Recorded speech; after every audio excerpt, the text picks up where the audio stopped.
Orang Kristen ketika dia berimankan kepada Tuhan Yesus, berarti dia harus merubah kehidupannya. Dia harus betul-betul berpegang teguh kepada Tuhan Yesus. Artinya dia harus melekatkan pada pohon yang benar. Karena Yesus itu adalah jalan kebenaran dan keselamatan bagi umat manusia. Kehidupan kekristenan itu tentunya kita harus lebih berteosis, menyatu dengan Kristus Yesus. Nah, di dalam Markus 11 ayat 22-24 ini, intinya adalah percaya sepenuhnya kepada Tuhan. Apa saja yang kita minta dalam doa pasti akan diberikan. Berarti kita harus menghasilkan buah iman yang sungguh-sungguh di dalam Tuhan. Karena memang kalau cuma berbicara bahwa oh saya orang Kristen, saya beriman kepada Tuhan, tetapi kalau kehidupan kita itu tidak sesuai, ya tidak ada faedahnya, tidak ada gunanya. Walaupun kita mengatakan iman timbul dari pendengaran dan pendengaran akan firman Kristus. Jadi ketika kita mendengarkan firman, makna daripada firman itu berarti kita harus menghasilkan iman sepenuhnya di dalam Yesus Kristus. Hiduplah yang benar di mata Tuhan. Memang kalau kita lihat saat ini memang sangat sulit sekali. Apalagi keadaan dunia yang saat ini, banyak orang berusaha keras untuk mencari sesuap nasi. Bekerja begitu sulit, mencari pekerjaan. Ketika dia bekerja berhadapan dengan atasannya, justru bukannya mendapatkan hasil yang baik, tetapi banyak tantangan yang dialami. Disinilah kita diuji. Sebagai seorang Kristen, kita harus betul-betul hidup di dalam Tuhan. Ketika kita mengalami tantangan rintangan, Tuhan Yesus, tolong Tuhan, berikan kiranya hamba-Mu kekuatan. Minta pertolongan daripada Tuhan. Makanya dikatakan percaya sepenuhnya pada Tuhan. Apa saja yang kita minta dalam doa pasti akan diberikan. No, ada orang bertanya begini, pendeta, nyatanya saya berdoa tidak dapat. Bagaimana ini? Katanya apa saja yang kita minta dalam doa pasti akan diberikan. Nyatanya tidak diberikan. Makanya kita harus memaknai firman itu. Harus sabar, belajar sabar. Ketika orang Kristen itu mengalami masalah demi masalah, tantangan demi tantangan, baru dia ingat Tuhan.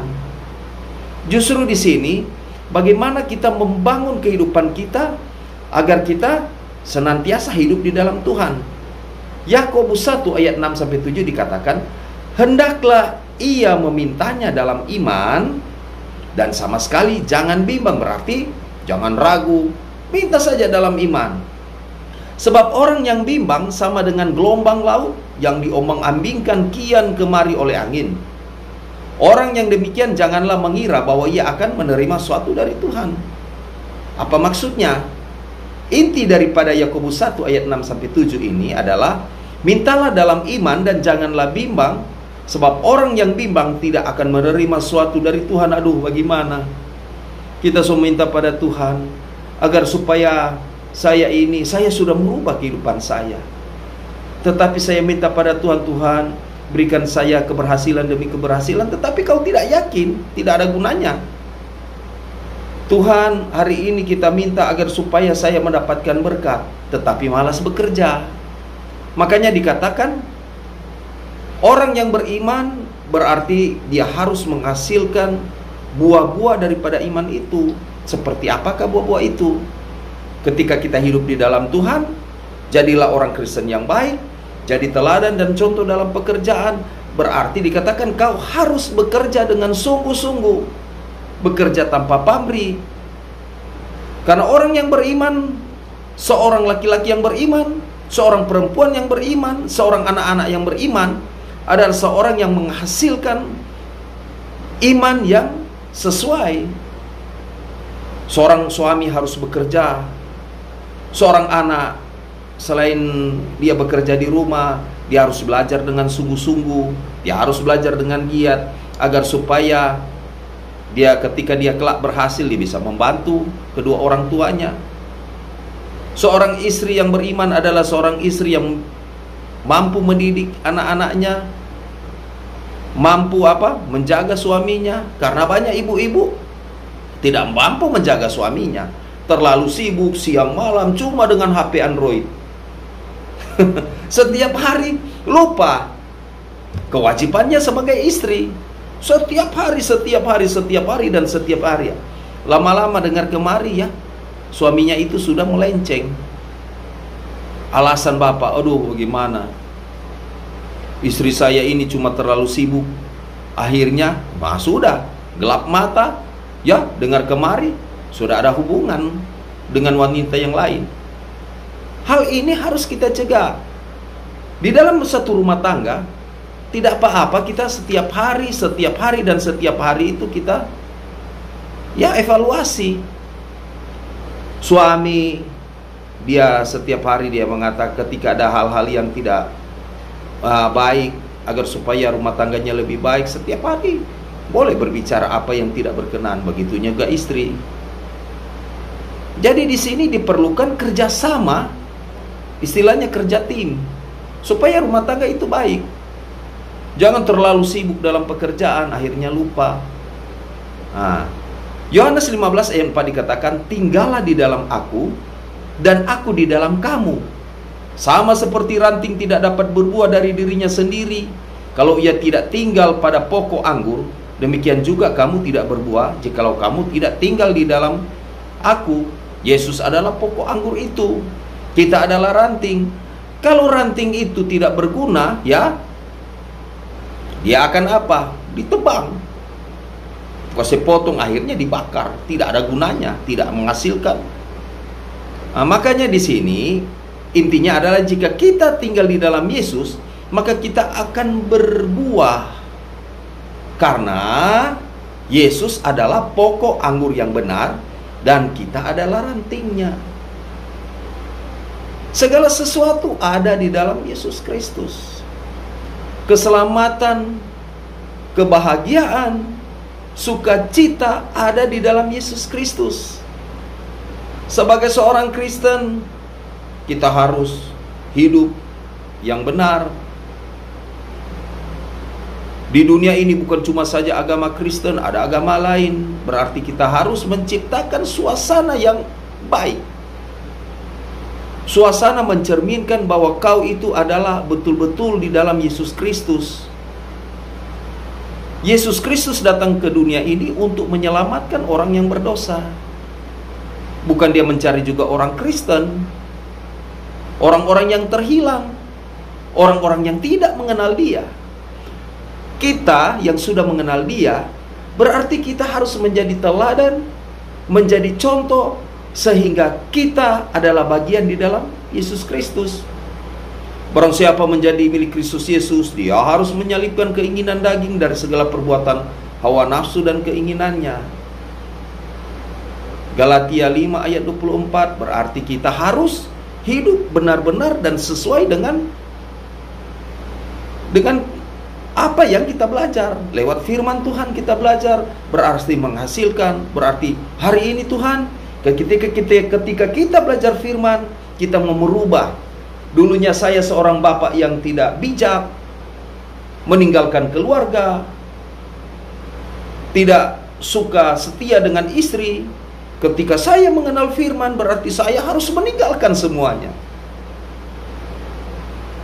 Nah, itu yang paling pokok penting.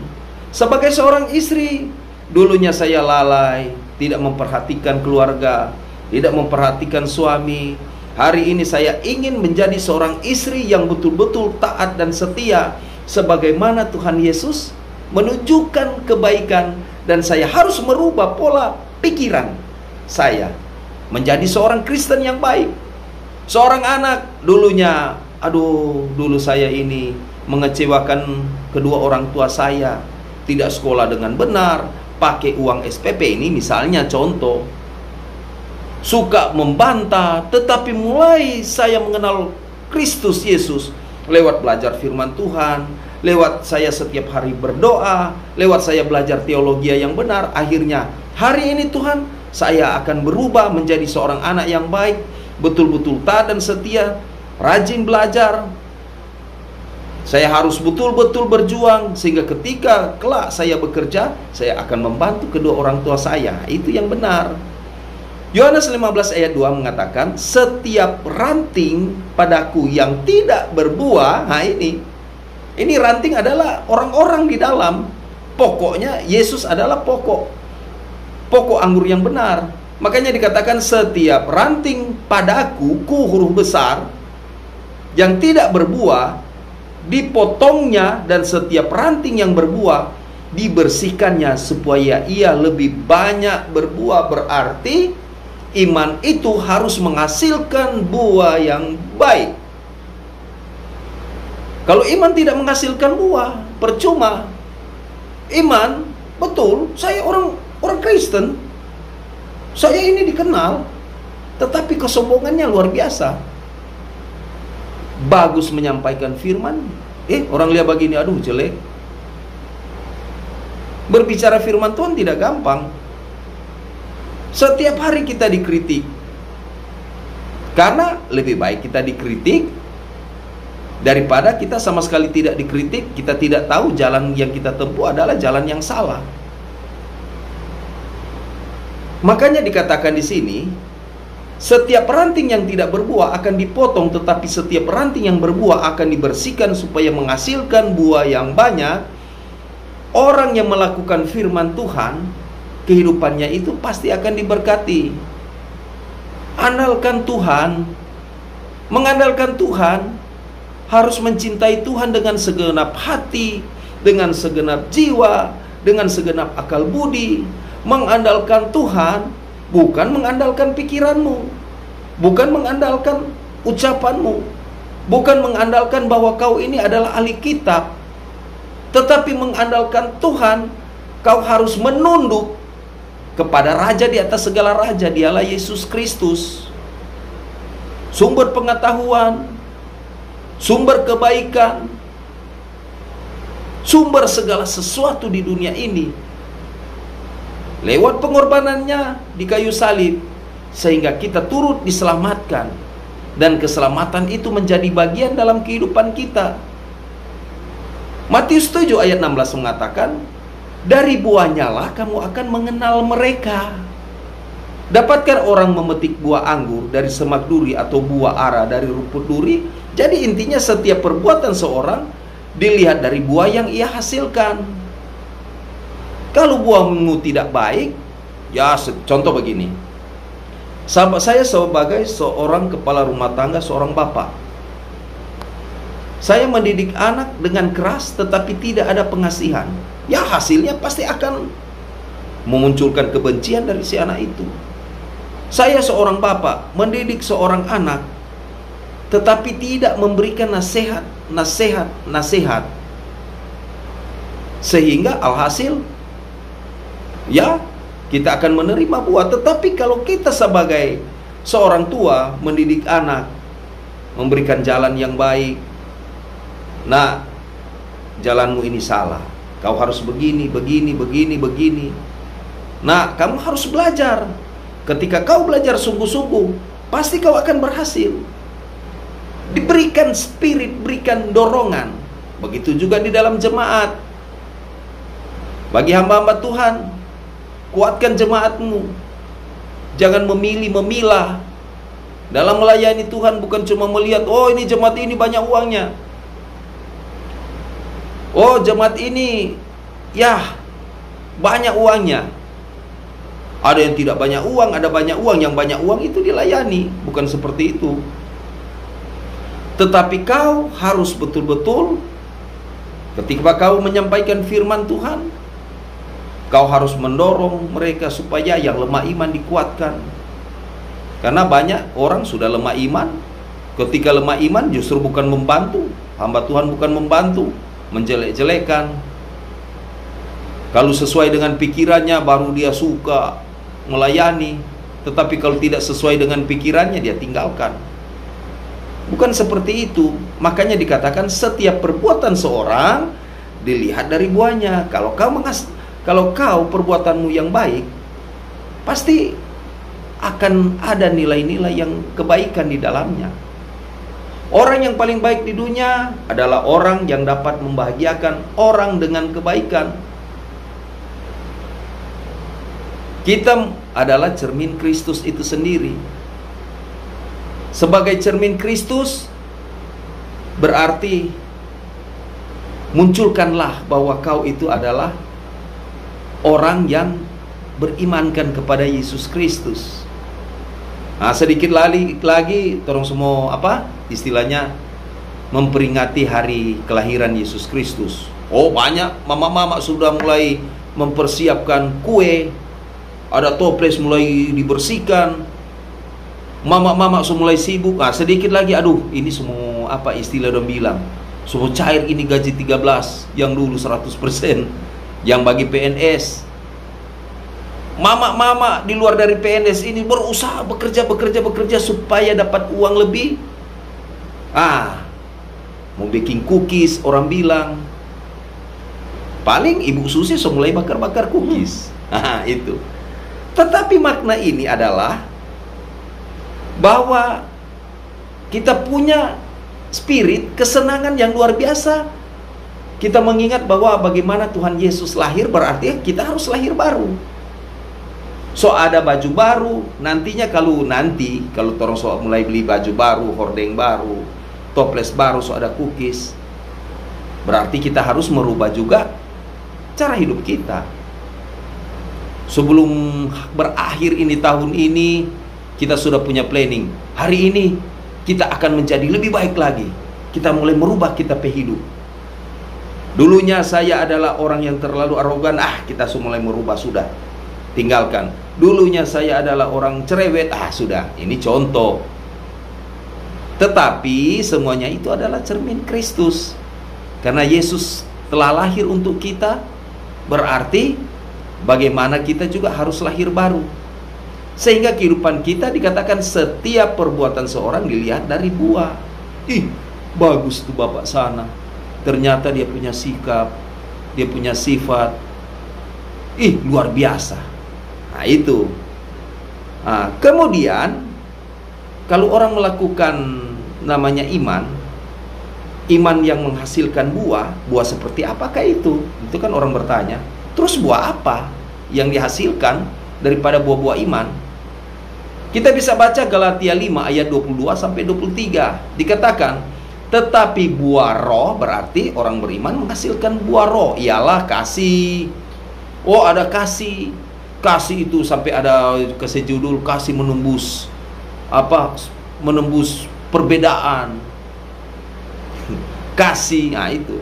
Sukacita, berarti kau harus punya sukacita penuh, damai sejahtera, kesabaran. Kesabaran, tidak gampang berbicara kesabaran. Walaupun mungkin ada orang yang sabar, tetapi kalau untuk mempertahankan kesabaran itu dibutuhkan iman. Dalam bahasa Yunani disebut pistis, iman, kesabaran, kemurahan, kebaikan, dan seterusnya dan seterusnya. Di sini ada kata Tuhan Yesus, dikatakan Yohanes 15 ayat 16. Yohanes 15 ayat 16 dikatakan, bukan kamu yang memilih aku, tetapi akulah yang memilih kamu. Ini andalan, banyak orang pakai ini ayat. Dan aku telah menetapkan kamu supaya kamu pergi dan menghasilkan buah, dan buahmu itu tetap, supaya apa yang kamu minta pada Bapa dalam namaku diberikannya kepadamu. Kita dipilih Tuhan. Karena apa? Dia mengetahui semua kehidupan kita. Makanya ayat ini dikatakan, kata Yesus, bukan kamu yang memilih aku, tetapi akulah yang memilih kamu. Bukan kita yang memilih.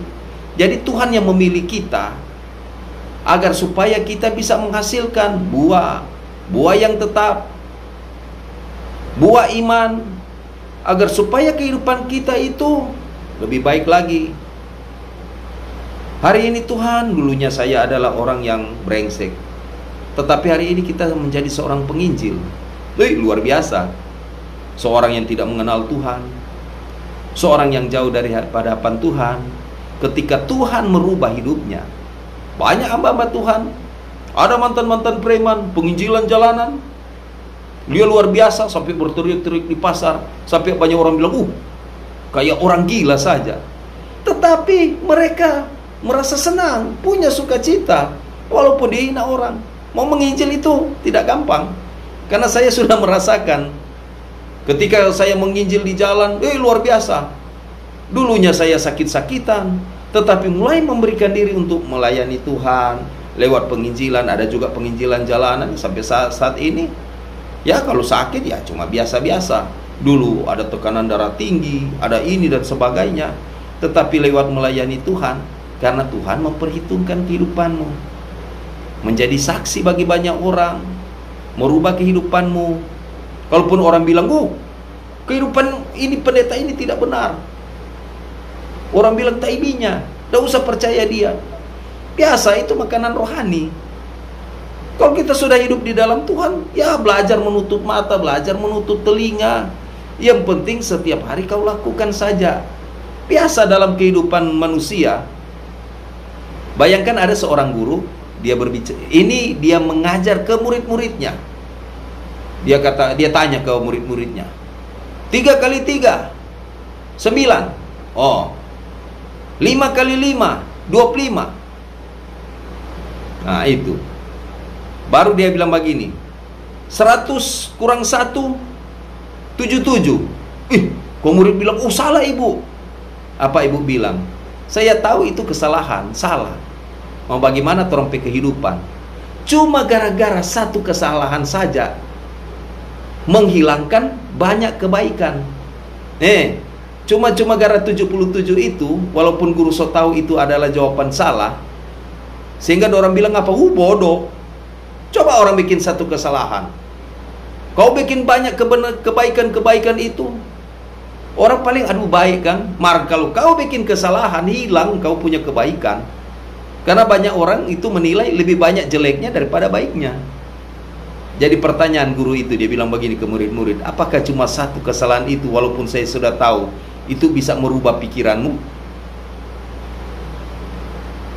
100 kurang 1 kurang jadi 0, berarti tidak ada manfaat. Harusnya kan 99. Karena memang bagaimana manusia itu kebanyakan orang melihat daripada keburukannya. Begitu juga kalau kita mau melayani Tuhan. Banyak tantangan, rintangan yang kau hadapi. Istilah orang bilang banyak haters. Berarti kau harus mempersiapkan kehidupanmu betul-betul berpegang teguh kepada Tuhan. Sabar.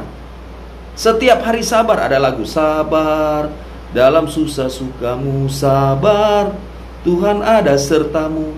Sabar, sabar, berarti sabar. Percayalah bahwa di dalam Yesus Kristus ada kemenangan, ada sukacita walaupun kau mengalami penderitaan. Tetapi Tuhan Yesus memperhitungkan kehidupanmu. Dia tidak menutup mata walaupun kau mungkin didera, walaupun kau itu dihina, walaupun kau itu mengalami tekanan demi tekanan. Aduh Tuhan, pimpinan saya ini Tuhan, tidak tahu apa dia buat. Setiap hari apa yang saya buat ini salah. Setiap hari saya berjuang itu dia cuma melihat orang lain, tetapi saya itu disolimi, saya itu ditinggalkan. Tidak apa-apa, kau berteriak saja kepada Tuhan. Tetapi Tuhan tidak pernah meninggalkan kehidupan. Berarti kita harus hidup sesuai dengan firman Tuhan. Satu ayat lagi, Ibrani 12 ayat 11 dikatakan, memang tiap-tiap ganjaran pada waktu ia diberikan tidak mendatangkan sukacita, tetapi duka cita. Tetapi ada tetapinya, ayat selanjutnya. Tetapi kemudian ia menghasilkan buah kebenaran yang memberikan damai kepada mereka yang dilatih olehnya. Tuhan melatih kehidupan kita. Makanya makna daripada Ibrani 12 ayat 11, setiap tantangan hidup tidak mendatangkan sukacita, tetapi duka cita, tetapi akan menghasilkan buah kebenaran yang memberikan damai kepada kita. Semuanya kita akan lalui. jalan berliku-liku, jalan kehidupan mungkin sempoyongan. Tuhan, saya mau berjuang, mau belajar Tuhan, supaya saya ini ketika selesai, ketika saya sudah betul-betul belajar sungguh-sungguh mencapai sarjana, saya akan menghasilkan seorang sarjana yang menghasilkan pekerjaan dan membahagiakan kedua orang tua saya. Itu bertekun, jangan kau bersungut-sungut. Melayani Tuhan begitu. Aduh Tuhan, saya mau melayani Tuhan di daerah pedalaman, nggak biasa di daerah ini, kenapa Engkau tempatkan di tempat ini? Tetapi kalau kau undang Yesus di dalam kehidupanmu, apapun itu tidak jadi masalah. Begitu juga kehidupan kita. Aduh Tuhan, di rumah tangga istri saya cerewet, setiap datang bukannya menjamu saya ditegur. Orang Manado bilang, aduh hari-hari di veto Tuhan. So dapat takut tapi istri pemulu ini. So rasa-rasa tapi telinga ini polote. Ya memang harus kesabaran. Begitu juga, aduh Tuhan, tapi suami ini datang so bilang-bilang tentang kebenaran firman, pergi pagi, pulang malam, datang mabuk Tuhan. Oh Tuhan. Tetapi kau harus sabar, belajar, doakan dia. Ya Tuhan, ampunilah dia, sebab dia tidak tahu apa yang dia perbuat. Kau harus tunjukkan. Pendeta sana, pendeta gampang bicara begitu. Coba kalau pendeta alami. Makanya kita punya salib berbeda-beda. Apa yang dibutuhkan adalah iman yang kuat, iman yang berbuah, iman yang menghasilkan buah, jangan iman yang mati. Bapak Ibu Saudara sekalian, pencinta radio Skyline 91 FM, karena kita dibatasi oleh waktu, semoga renungan ini menjadi bekal, kekuatan bagi kita semua. Kita harus lebih banyak belajar firman. Hati-hati akhir zaman. Coba lihat sekarang perang di dunia di mana-mana.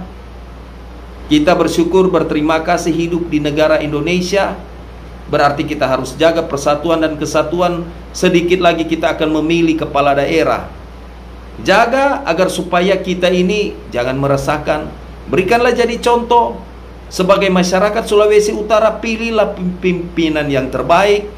Jangan torang baku salah, baku hina. Jaga kerukunan antar umat beragama. Percayakan bahwa Tuhan pasti akan menunjuk siapa pemimpin yang terbaik. Kita doakan. Sudah jo istilah mau baku-baku jelekan.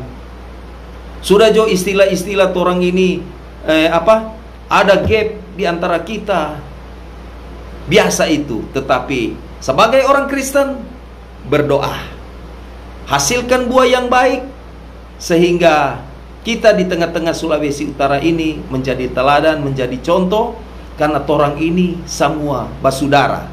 Saya tutup di dalam Yohanes 3 ayat 30, biarlah dia semakin besar, kita semakin kecil, biarlah Tuhan Yesus semakin bertambah-tambah, kita semakin berkurang-kurang, nama Yesus dipuji, dimuliakan dan disembah. Shalom Aleichem Bisem Hamasia, Kristus Anesti, Alitos Anesti, Amin.